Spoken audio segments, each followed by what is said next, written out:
I'm Madison, 28, and I never imagined family could hurt worse than my shattered tibia. 2 days after a drunk driver T-boned my car, I lay alone in the hospital, drugged and terrified. My parents had chosen my sister Bailey's college orientation instead. "You'll heal, but your sister's future is time-sensitive," Mom texted.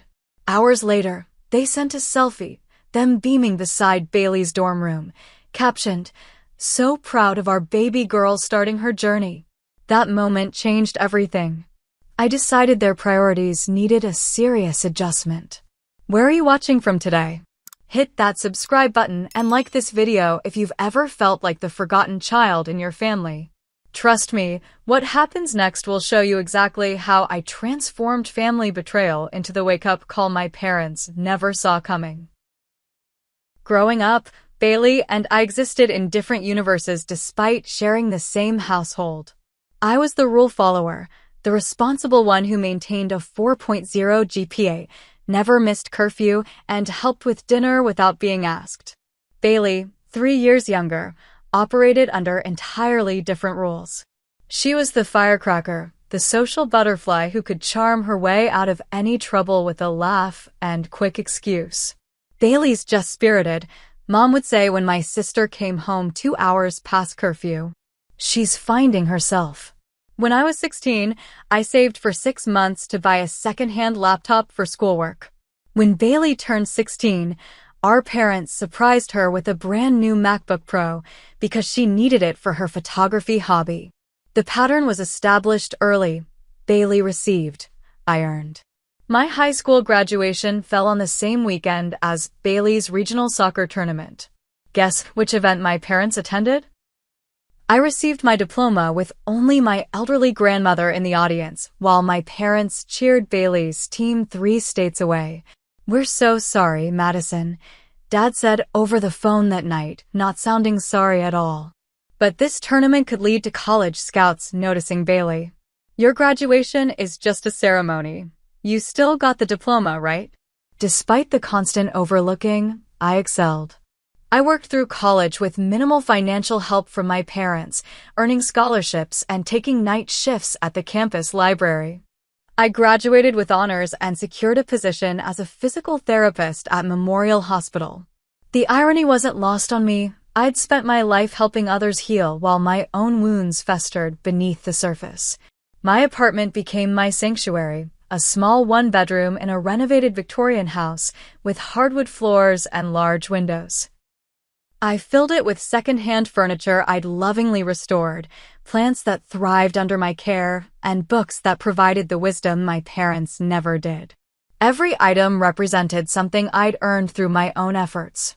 Meanwhile, Bailey dropped out of 3 different college programs, each time resulting in tearful family meetings where my parents reassured her it was okay to find her path.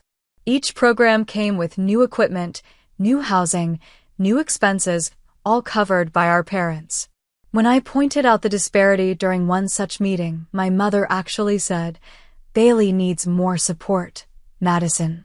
You've always been so independent." As if my independence had been a choice and not a necessity. Still, I maintained the family peace. I showed up for holidays, remembered birthdays, and listened to my parents' endless stories about Bailey's latest adventures.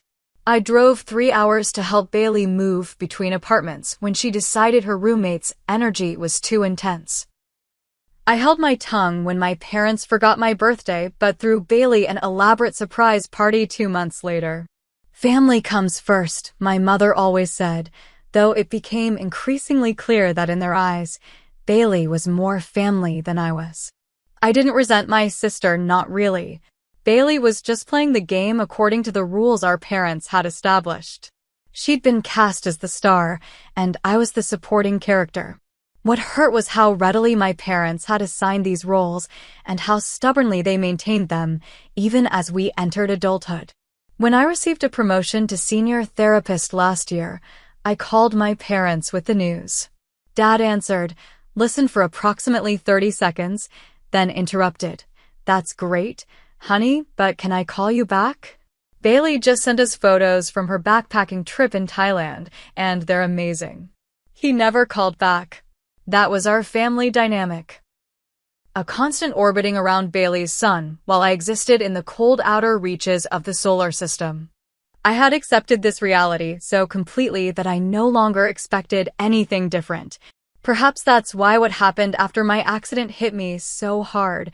Even from the farthest reaches of space, you can still feel the shock of a meteor impact. The night everything changed started like any other. I had just finished a late shift at the hospital, having covered for a colleague who needed to attend her son's school play. It was nearly midnight, and a light rain had started to fall, creating halos around the streetlights as I walked to my car. I remember thinking about stopping for groceries, then deciding it could wait until morning. That small decision, to drive straight home instead of to the 24-hour supermarket, might have saved my life. I was 10 minutes from my apartment, waiting at a red light on Maple and 4th, when I saw headlights approaching in my rearview mirror. They were moving too fast, swerving slightly.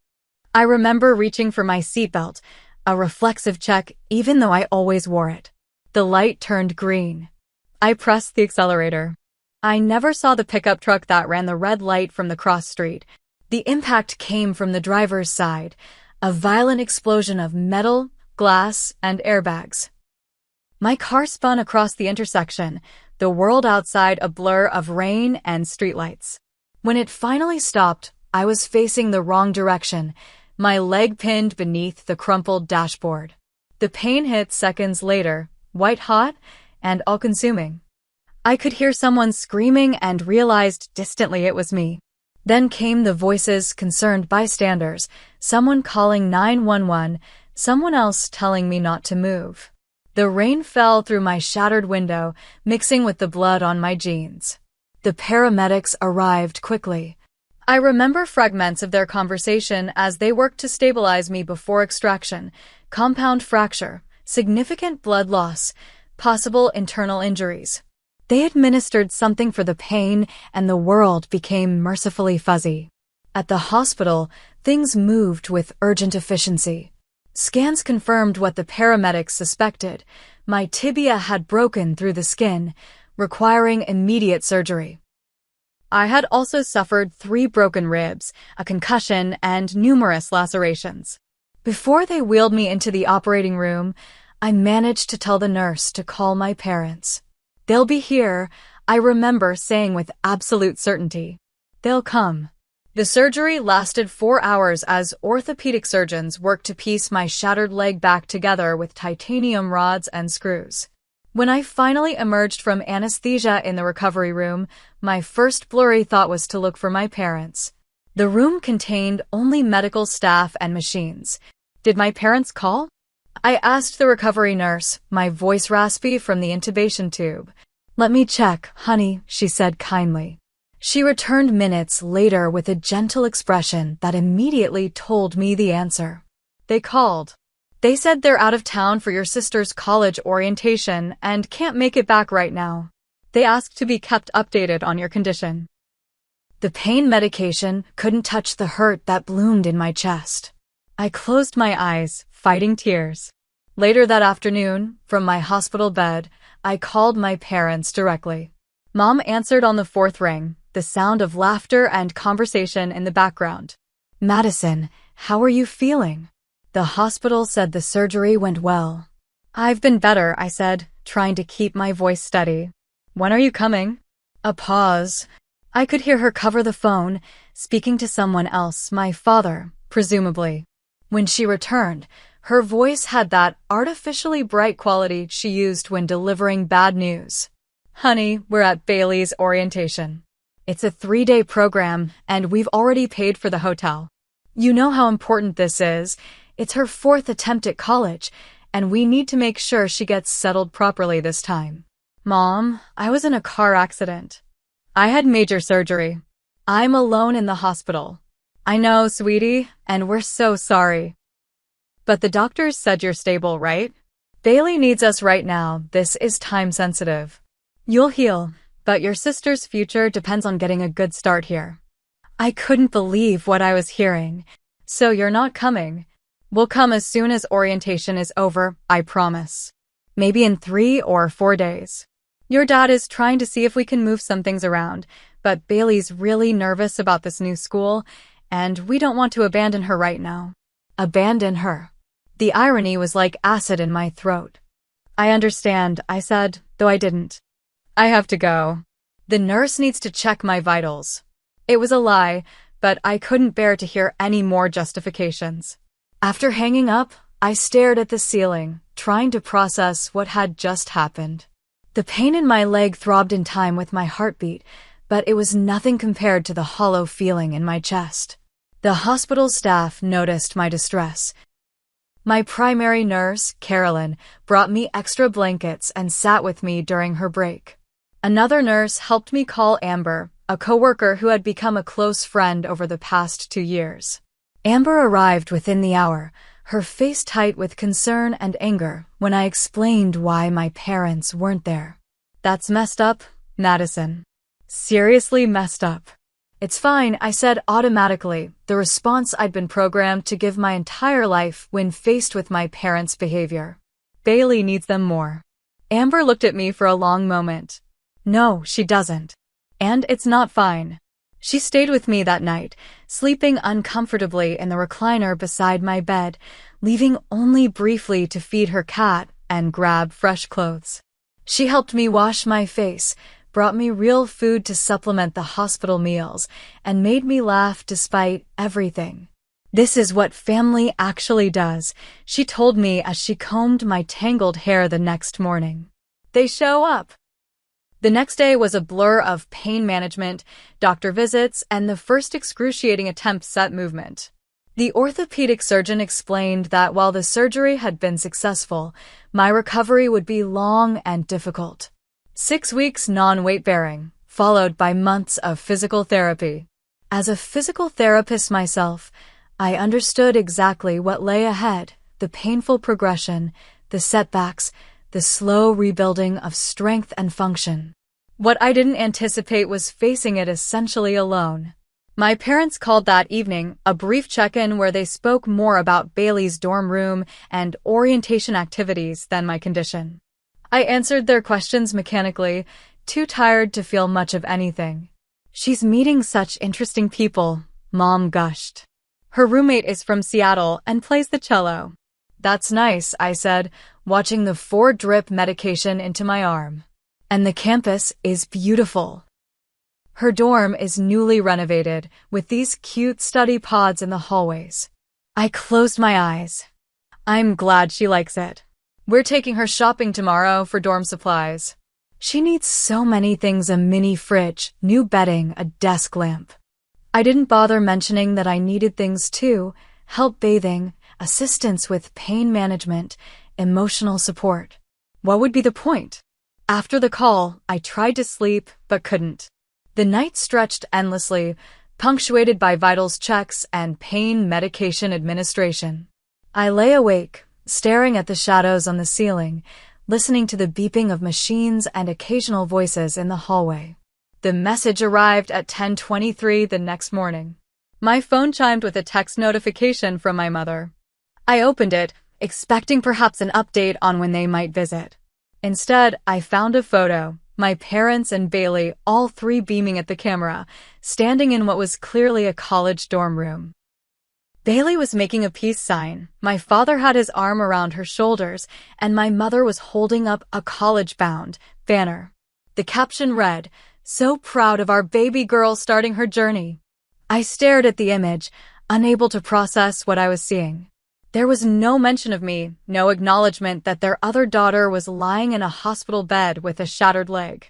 Just celebration, as if nothing else in the world mattered beyond Bailey's 4th attempt at college. Something broke inside me then, something fundamental that had been cracking for years, but had somehow held together through sheer determination.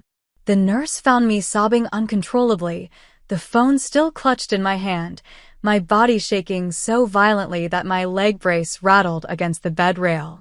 They had to sedate me. When I woke hours later, Amber was back, her expression a mixture of concern and barely contained fury.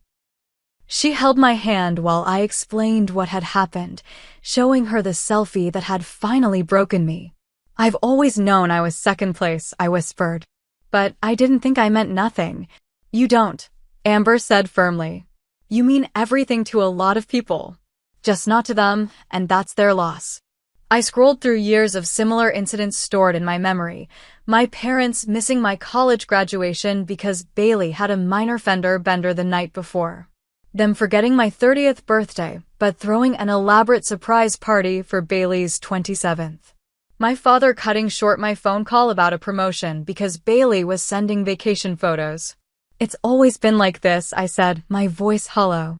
When I needed braces as a teen, they made me get a job to pay half because it was cosmetic, but they paid for Bailey's full orthodontic treatment the next year without question. When I got into physical therapy school, they said they couldn't help with tuition because they were financially strained, then bought Bailey a car the same month. Amber listened, her face growing increasingly troubled. Madison, this isn't normal. This isn't what parents do. It's what my parents do. Well, they suck, Amber said bluntly. And you deserve better. The hospital's social worker stopped by that afternoon, concerned about my emotional state. Dr. Patel was a kind woman with gentle eyes who sat beside my bed and simply listened as I poured out 30 years of being the less favored child. What you're describing is a long-standing pattern of differential treatment, she said when I finally ran out of words. It's not uncommon in families, but that doesn't make it any less harmful. I've tried so hard to be okay with it, I said. To be the bigger person. Perhaps it's time to prioritize your own well-being, she suggested. Setting boundaries isn't selfish. It's necessary. Boundaries, I repeated, tasting the word. It had never occurred to me that I was allowed to have boundaries with my parents. Later that night, after the nurses had dimmed the lights and the hospital had settled into its quieter nighttime rhythm, I made a decision. I was done being the good daughter who accepted scraps of attention. Done making excuses for my parents' behavior. Done pretending it didn't hurt. For the first time in my life, I decided to put myself first, and that meant stepping away from the people who had always put me last. 3 days later, I was discharged from the hospital. Since my apartment had stairs and no elevator, staying there alone was impossible. Amber immediately offered her ground floor guest room. It's yours for as long as you need it, she insisted, already rearranging furniture to accommodate my wheelchair and eventual walker. My parents called the morning of my discharge, finally heading home after Bailey's extended orientation, and I let the call go to voicemail. I texted a brief response. Being discharged today. Staying with a friend. We'll be in touch when I'm ready. Then I turned off my phone. The next 4 weeks were focused entirely on healing, both my body and my spirit. Amber helped me settle into her guest room, which she'd transformed with small touches to make me feel at home. My favorite throw blanket retrieved from my apartment, fresh flowers on the nightstand, a stack of books I'd been meaning to read. With Amber's help and the assistance of a home health nurse who visited 3 times a week, I navigated the challenges of early recovery, the awkward sponge baths, the painful exercises, the frustration of dependence. As a physical therapist, I knew exactly what my body needed to heal, but experiencing it firsthand was humbling. By week 2, I felt strong enough to turn my phone back on. The notifications were overwhelming. 27 missed calls from my parents, 40-plus text messages, several voicemails, and even emails. The tone evolved from casual checking in to increasingly frantic concern. Madison, call us when you get this. Why aren't you answering? We're worried. This isn't like you. Please respond. We're getting very concerned. If we don't hear from you soon, we'll have to call the hospital. Madison, this isn't funny anymore. We're your parents. You can't just ignore us. I read through them all but responded to none. Bailey had also texted several times, her messages more tentative. Hey sis, how are you feeling? Mom and Dad said you're not answering them. I hope you're okay. Let me know if you need anything. Madison, I'm really worried about you. Please just let someone know you're all right. To Bailey alone, I sent a brief reply.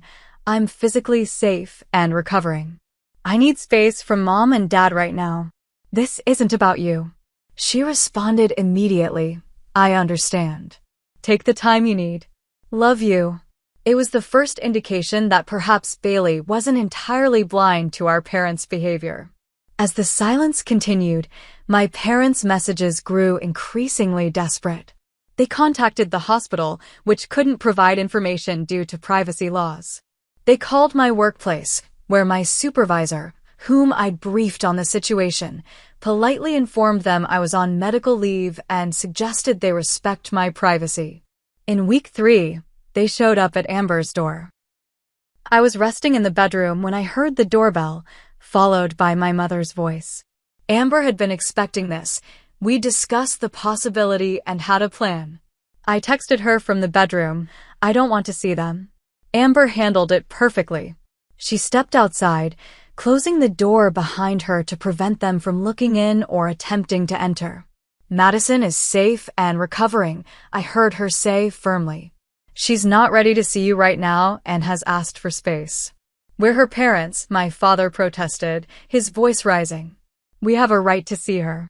"No, you don't," Amber replied calmly. "Madison is an adult who has requested privacy during her recovery.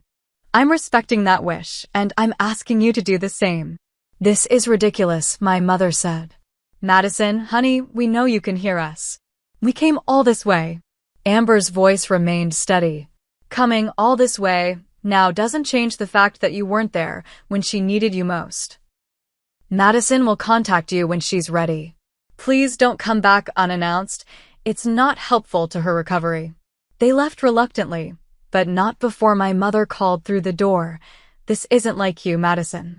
We don't understand why you're doing this." That was the problem. They didn't understand, had never understood, how their behavior affected me.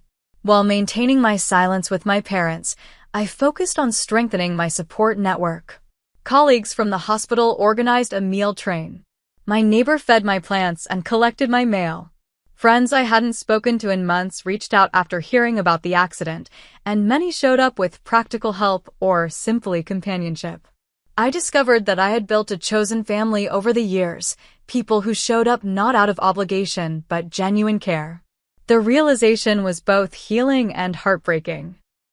Why had I spent so many years chasing the approval of parents who consistently placed me second when I had people who put me first without being asked? By week 4, I was making good physical progress. I had transitioned from the wheelchair to a walker for short distances, and the surgical site was healing well.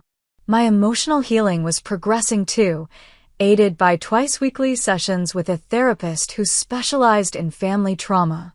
"What do you want from your relationship with your parents moving forward?" Dr. Chin asked during one session. "I don't know if I want one at all," I admitted. "But if we do have a relationship, it has to be different. They need to understand what they've done and take responsibility for it. No more excuses, no more Bailey first and always." "And if they can't do that?" I considered the question. "Then maybe it's better to have no relationship than a harmful one." It was a revelation. The understanding that no relationship was preferable to a damaging one, even with parents. The silence had given me clarity I'd never had before. For the first time, I was seeing my family dynamic from the outside rather than from within the fog of emotional manipulation I'd lived in for decades.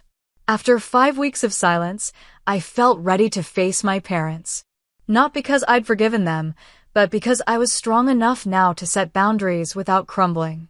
I texted my mother, "I'm ready to talk. Coffee shop on Main Street, Thursday at 2 p.m. Just the 3 of us." Her response was immediate, "We'll be there. We love you so much." I didn't reply. Love wasn't supposed to hurt like this. The coffee shop was my strategic choice, public enough to discourage dramatic scenes, private enough for honest conversation, and neutral territory that gave me the psychological advantage of choosing the battlefield. I arrived 20 minutes early, securing a corner table with a clear view of the entrance. Amber had dropped me off, parking nearby with a promise to be just a phone call away if needed. My parents arrived 10 minutes early, looking anxious and older than I remembered. My mother's eyes were puffy, her hair less perfectly styled than usual. My father's shoulders were hunched, his expression wary. They spotted me immediately, and my mother rushed toward the table. "Madison, thank God," she said, reaching for me. I held up a hand, stopping her. "Please sit down. I'm not ready for hugs." She recoiled slightly, hurt flashing across her face, but complied. My father followed silently, pulling out a chair across from me. "You look well," he offered cautiously. "How's the leg healing?" As expected, I replied, keeping my voice neutral. 6 weeks of physical therapy ahead, but the bone is mending properly. "We've been so worried," my mother said, her voice trembling. "Not knowing if you were okay, not being able to help you. Like I was worried in the hospital?" I interrupted, surprising myself with my directness. "Not knowing if my family was coming, not having help when I needed it most?" The table fell silent. A barista called out an order in the background. Someone laughed at a nearby table. "Madison," my father began, "we understand you're upset about the orientation. But this isn't about the orientation," I said evenly. "This is about a lifetime of being treated as less important than Bailey. The orientation was just the final straw." My mother shook her head. "That's not fair. We love both our daughters equally." "Love isn't measured by words, Mom. It's measured by actions. And your actions have consistently shown that Bailey's needs, wants, and even whims come before anything happening in my life, even a life-threatening car accident." I removed my phone from my purse and pulled up the selfie they'd sent from Bailey's dorm. I placed it on the table between us. "I was lying in a hospital bed with a shattered leg and concussion when you sent this. No mention of me. No acknowledgement that your other daughter was in crisis. Just celebration as if nothing else mattered." My father had the decency to look ashamed. "We made a mistake." "No," I corrected him. "A mistake is forgetting to pick up milk at the grocery store. This was a choice, one of many similar choices you've made throughout my life." I began listing examples, my voice steady despite the emotion behind my words. The missed graduation, the disparity in financial support, the forgotten birthdays alongside Bailey's elaborate celebrations, the calls cut short to accommodate Bailey's needs. The pattern was undeniable when laid out chronologically. My mother's eyes filled with tears. "We never meant to make you feel less loved." "Intent doesn't erase impact," I replied, a phrase my therapist had offered that resonated deeply. "Whether you meant to or not, the message I received my entire life was that I mattered less." "That's not true," my father protested, but his voice lacked conviction.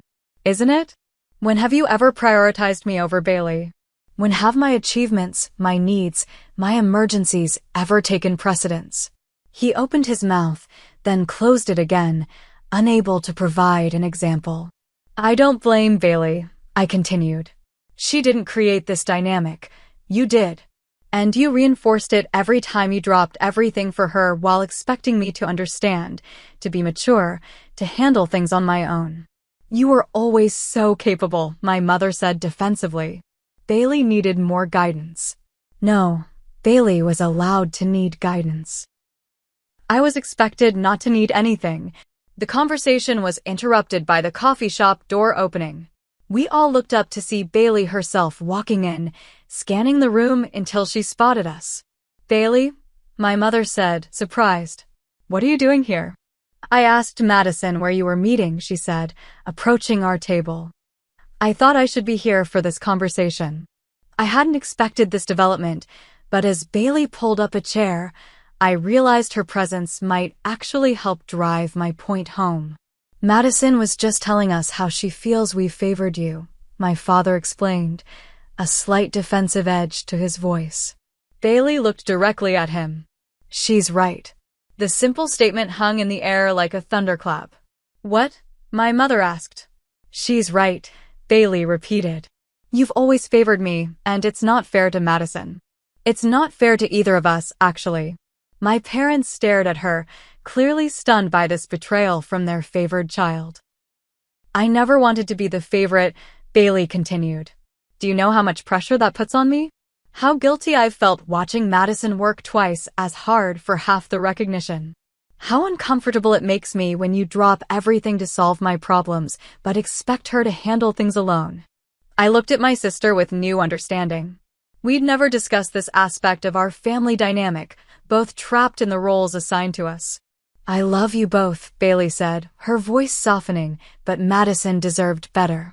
She deserved parents who showed up for her surgery instead of my stupid orientation. I would have been fine on my own. I'm 25, not 5. My parents appeared genuinely speechless, glancing between us as their carefully constructed family narrative crumbled. Here's what's going to happen, I said, bringing the conversation back to my prepared points. I'm setting boundaries. I don't know what our relationship looks like moving forward, but I know it can't continue as it has been. I outlined my terms clearly. No more comparing Bailey and me, acknowledgement of past favoritism, and a commitment to more balanced attention. I explained that I would be limiting contact for the next few months as I continued my physical and emotional healing. If you want to rebuild a relationship with me, it starts with respecting these boundaries, I concluded. No dropping by unannounced, no guilt trips, no acting like I'm being unreasonable for protecting myself. And if we don't agree with these boundaries, my father asked, the concept clearly foreign to him. Then we don't have a relationship, I said simply. I'd rather have no parents than parents who continue to hurt me. Bailey reached across the table and took my hand, a gesture of solidarity that brought unexpected tears to my eyes. I support Madison in this, she told our parents. And I'll be setting some boundaries of my own. My mother wiped her eyes, visibly struggling to process everything. We never realized, we never intended. I know, I said, softening slightly. But impact matters more than intent. You have a choice now. You can dismiss my feelings and continue as before, or you can do the hard work of examining your behavior and making real changes. As I stood to leave, using my crutches for balance, I felt lighter than I had in years. Whatever happened next, whether my parents rose to the occasion or not, I had finally spoken my truth. I was no longer the good daughter silently accepting scraps of attention. I was Madison, worthy of respect, consideration, and equal love. Bailey walked me out to where Amber was waiting, leaving our parents at the table with much to consider. That was brave, my sister said quietly. It was necessary, I replied. For the first time in our adult lives, we were truly on the same side. Not as competitors for parental attention, but as sisters supporting each other's growth and healing. The weeks following our confrontation were quiet. My parents respected my request for limited contact, though my mother sent occasional text messages, brief, cautious inquiries about my recovery that I answered with equal brevity. Bailey, however, became a more consistent presence in my life, visiting twice weekly as I continued physical therapy and gradually regained independence. They're struggling, she reported during one visit, stirring honey into her tea at my kitchen table. I had recently moved back to my apartment, now navigating with a walking boot instead of crutches. Dad's defensive, keeps saying we're exaggerating. Mom's been crying a lot, looking through old photo albums. Are they actually reflecting, or just feeling sorry for themselves? I asked. Bailey considered this. Both, I think. Mom asked me yesterday if I really felt they'd treated us differently. I told her to count how many photos of each of us are displayed in their house. There are 27 of me and exactly 3 of you. I snorted. Did she count? Yes, and then she cried again. Bailey sighed. I think she's genuinely horrified, now that she's seeing it. Dad's having a harder time admitting it. 3 months after the accident, my parents suggested family therapy. I agreed cautiously, setting clear parameters. I would participate remotely until I felt comfortable being in the same room with them, and I reserved the right to end any session that became manipulative or unproductive. Dr. Levinson, the family therapist, was a straightforward woman in her 50s who established ground rules immediately, No interrupting, no dismissing others' feelings, and a commitment to honest reflection. Our first session was predictably difficult. "I feel like Madison is punishing us for one mistake," my father began. "One mistake?" I echoed incredulously. "Did you not hear anything I said at the coffee shop?" Dr. Levinson intervened. "Robert, when you characterize your absence during Madison's medical emergency as one mistake, you're minimizing both the event itself and the pattern Madison has described. Can you try to understand why that's problematic?" My father shifted uncomfortably. "We've always supported both our daughters." "Differently?" Bailey interjected. "You've supported us very differently." The conversation continued in this vein, with my parents alternating between defensiveness and tentative acknowledgement. My mother admitted more readily than my father that there might have been inconsistencies in their parenting. "We never meant to play favorites," she insisted tearfully. "Madison was always so self-sufficient, and Bailey needed more guidance." "I wasn't self-sufficient by choice," I pointed out. "I became self-sufficient because I learned early that I couldn't count on you the way Bailey could." By our third session, small breakthroughs began occurring. My father, prompted by Dr. Levinson to research family dynamics, reluctantly acknowledged that they had indeed demonstrated differential treatment. "I still don't think it was as extreme as Madison describes," he qualified, "but I can see how it might have felt that way to her." "That's not quite taking responsibility," Dr. Levinson noted, "but it's a start." In our individual sessions, Dr. Levinson helped me navigate my own complex emotions, the anger that sometimes threatened to consume me, the grief for the parental relationship I'd never had, and the tentative hope that real change might be possible. "Healing doesn't mean forgetting," she reminded me. "It means finding a way forward that honors your needs and boundaries." Meanwhile, my physical recovery progressed. By month 4, I was walking with only a slight limp, though long distances still required a cane. I returned to work part-time, finding unexpected support among colleagues who had rallied around me during my absence. 6 months after the accident, my parents took a step that surprised me. They sent a handwritten letter, not a text, not an email, but an actual letter that had clearly taken time and thought to compose. "Dear Madison," it began. "We've been doing a lot of reflecting, both in therapy and on our own. We want to acknowledge, without qualification or excuse, that we have treated you and Bailey differently throughout your lives. We failed to celebrate your achievements with the same enthusiasm we showed for Bailey's. We did not provide equal support, equal attention, or equal recognition of your needs. Most unforgivably, we weren't there when you needed us after your accident. We understand now that we created a family dynamic where Bailey was the center and you were relegated to the periphery. We failed to see how our actions communicated that you were somehow less important, less worthy of our time and attention. There is no justification for this, and we are profoundly sorry for the hurt we've caused. We don't expect forgiveness, and we understand that rebuilding trust, if you choose to allow it, will take time and consistent effort on our part. We are committed to that effort, to examining our behaviors and biases, and to creating a more balanced family relationship where both our daughters feel equally valued. With love and deep regret, Mom and Dad." I read the letter several times, searching for the qualifiers and excuses I'd come to expect. Finding none, I shared it with Bailey and Dr. Levinson, both of whom agreed it represented a significant step forward. "They're really trying," Bailey said. "They've been reading books about family dynamics and favoritism. Dad even joined an online support group for parents estranged from adult children." I remained cautiously optimistic. Words were important, but actions would tell the true story.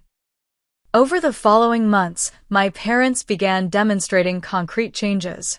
They respected my boundaries without complaint. They acknowledged important events in my life, sending thoughtful gifts for my birthday and calling to celebrate when I was cleared to return to work full-time.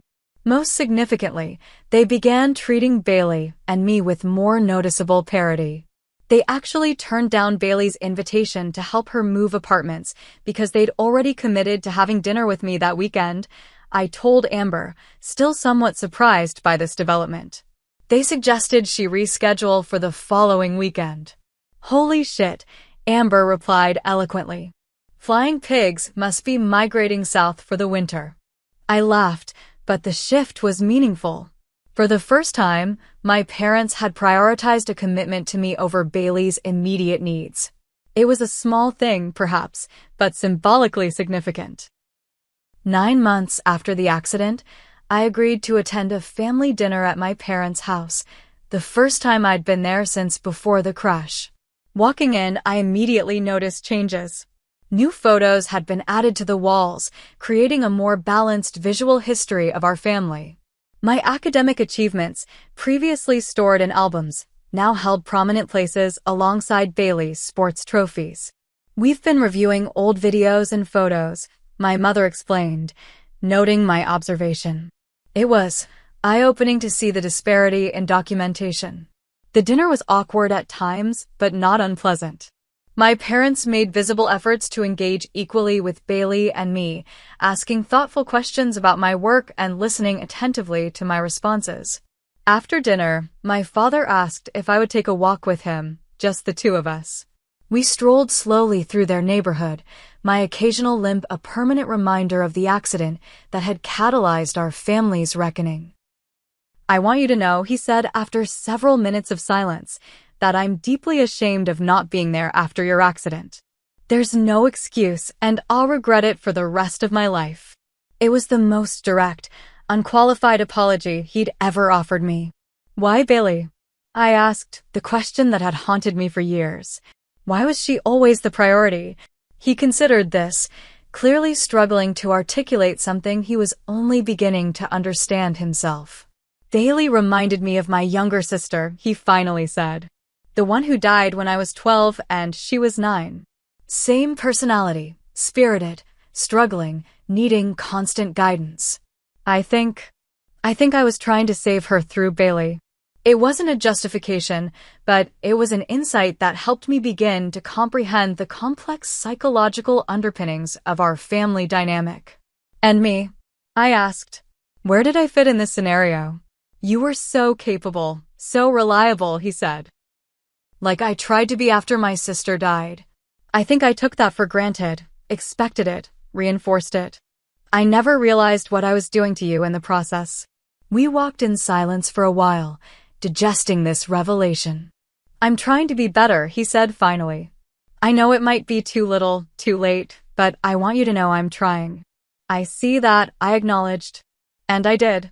As we turned back toward the house, I realized that while I wasn't ready to fully forgive, I was ready to continue the journey toward healing, not just my leg, but my relationship with the parents who had hurt me, and who were, at last, beginning to understand the depth of that hurt. 1 year after the accident that changed everything, I stood in the living room of my new house, a modest but charming 2-bedroom craftsman with a small garden and a front porch perfect for morning coffee. I'd purchased it entirely on my own, using savings I'd accumulated over years of careful financial planning and the promotion I'd received 6 months prior to department head at the hospital's physical therapy unit. My leg had healed as well as could be expected. I walked with a barely perceptible limp, noticeable only when I was tired or the weather turned cold and damp. The titanium rod would remain in my tibia permanently, setting off airport metal detectors and serving as a tangible reminder of both trauma and recovery. The emotional healing had been more complex, but equally significant. Through continued therapy, both individual and family, new patterns had gradually replaced old ones. My parents, to their credit, had maintained their commitment to change. The transformation wasn't perfect. Old habits occasionally resurfaced, requiring gentle but firm correction, but the difference was undeniable. My mother called regularly now, asking about my work and actually listening to my responses. My father had taken an interest in my home buying process, offering practical advice without attempting to control my decisions. They remembered my birthday, celebrated my achievements, and acknowledged my needs with a consistency that still sometimes surprised me. Most importantly, they no longer placed Bailey's desires automatically at the center of every family interaction. Bailey herself had flourished under this new dynamic, completing her degree program, finally, and establishing clearer boundaries of her own. Our relationship as sisters had deepened, no longer distorted by competition for parental attention. "It's weird," Bailey confessed during my housewarming party, the two of us momentarily alone in the kitchen. For so long, I defined myself by being their focus. I didn't realize how limiting that was until it changed. "We were both limited by the roles they assigned us," I replied, arranging cheese on a platter. "You as the needy one, me as the invisible one." "Not invisible anymore," she said, bumping my shoulder affectionately. Indeed, my journey toward visibility had extended beyond family. The experience had transformed how I approached all relationships, professional and personal. I spoke up more at work, advocated for my patients with greater conviction, and stopped minimizing my own achievements. This newfound confidence had led to unexpected developments in my personal life as well. Dr. Nathan Reynolds, the orthopedic surgeon who had pieced my leg back together, had asked me to coffee 6 months after my final follow-up appointment. What began as professional admiration had evolved into friendship and, eventually, romance. Nathan understood trauma and recovery from both a medical and personal perspective, having lost his father to cancer as a teenager. He respected my boundaries, supported my ongoing family healing work, and never made me feel as though my emotional needs were burdensome. "Your parents are watching you again," he murmured in my ear as we rejoined the housewarming party. I followed his gaze to see my mother and father standing near the fireplace, observing me with expressions I'd rarely seen directed my way throughout my childhood, unmistakable pride. Later, after the guests had departed and Nathan had stayed behind to help clean up, my parents lingered as well, clearly wanting to speak with me privately. Nathan tactfully excused himself to take out the recycling, leaving the three of us alone in my new living room. "We have something for you," my mother said, retrieving a large, flat package from beside the couch. A housewarming gift. I unwrapped it carefully to find a framed collage of photographs, images of me throughout my life, from infancy to recent months. Me taking my first steps, graduating from high school and college, working with patients, standing with my team at the hospital, moments large and small that I hadn't realized had been captured at all. "We found these while going through old albums and boxes," my father explained. "We realized we had documented your life more than we remembered, but we'd kept the evidence tucked away instead of celebrating it." I traced my fingers over the images, emotion tightening my throat. "There's a letter in the back," my mother added softly. Behind the frame, I found an envelope containing a handwritten note. "Madison, as you build this new home and this new chapter of your life, we want you to know that our greatest regret is not fully seeing you sooner. The remarkable woman you've become, compassionate, resilient, principled, is a testament to your character, not our parenting. We are sorry for every time we made you feel less important, less valued, less loved. We cannot change the past, but we promise to be better parents in the present and future. You deserve nothing less. With love, admiration, and profound respect. Mom and Dad." I couldn't speak for several moments, overwhelmed by emotions I couldn't quite name. Not quite forgiveness, not quite reconciliation, but something approaching peace. "Thank you," I said finally. "This means a lot."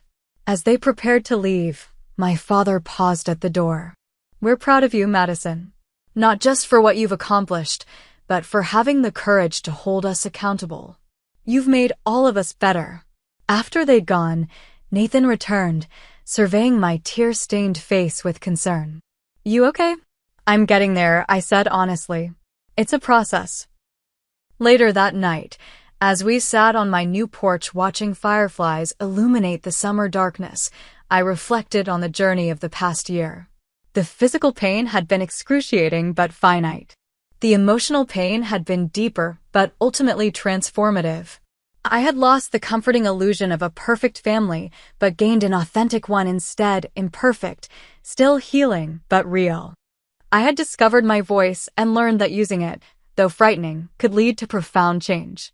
I had built a life filled with people who valued me exactly as I was, not as an afterthought or a reliable background character, but as a protagonist in my own story. My shattered leg had mended, leaving scars, but also strength. My family had fractured and begun to heal in new configurations, the breaks creating space for honest communication and genuine connection. Nothing was perfect, but everything was more authentic than it had been before.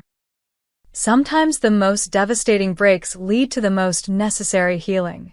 Sometimes you have to shatter completely to rebuild something stronger.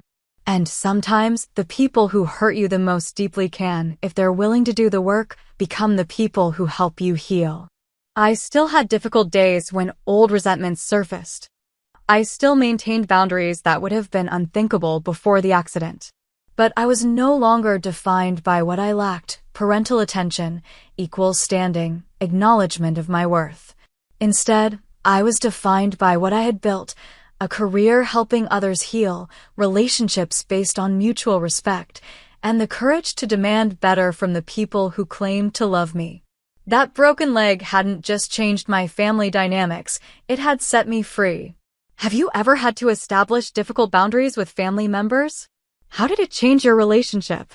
I'd love to hear your stories in the comments below. And if you found value in my journey, please consider hitting that like button, subscribing to hear more stories, and sharing this with someone who might be struggling with similar family dynamics. Remember, sometimes the bravest thing you can do is stand up for yourself, especially when it's your own family you're standing up to. Thank you for being here, and I wish you strength on your own healing journey, whatever form it may take.